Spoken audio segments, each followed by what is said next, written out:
রাত 2টো, সবাই ঘুমিয়ে, কিন্তু আপনি উঠে বসলেন, কারণ মাথার পিছনে এমন একটা ব্যথা শুরু হয়েছে যেটা ঠিক বলতেও পারছেন না। এই ব্যথা কোথা থেকে আসছে জানেন? চলুন মাথার ভেতরে ঢুকে একটু দেখা যাক। সবচেয়ে সাধারণ কারণ টেনশন হেডেক।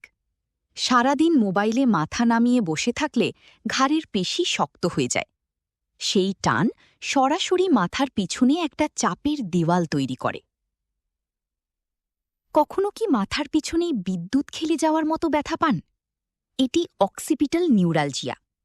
ঘাড়ের হাড় বা পেশি যখন এই বিশেষ স্নায়ুটিকে চেপে ধরে তখনই তীক্ষ্ণ ব্যথা হয়।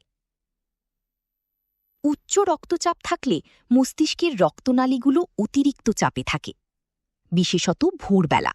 যখন ব্লাড প্রেশার স্বাভাবিকভাবেই একটু বেশি থাকে তখন মাথার পিছনে ভারী ব্যথা অনুভূত হয়।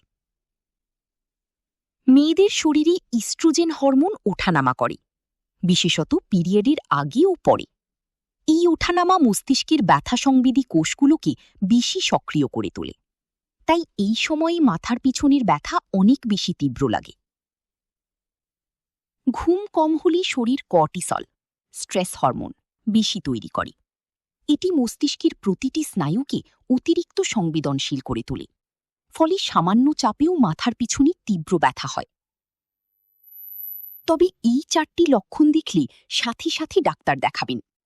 হঠাৎ জীবনের সবচেয়ে তীব্র মাথা ব্যথা, দৃষ্টি ঝাপসা হয়ে যাওয়া, কথা জড়িয়ে যাওয়া বা ঘাড় শক্ত হয়ে যাওয়া, এগুলো গুরুতর রোগীর সংকেত হতে পারে। এই ব্যথার পিছনের কারণ এখন আপনি জানেন, কিন্তু জানা আর সমাধান করা এক জিনিস নয়। পরের ভিডিওতে বলবো ঘরে বসে কিভাবে এই 5টি ব্যথা থেকে মুক্তি পাবেন। এখনই কমেন্টে লিখুন ব্যথা নিচে।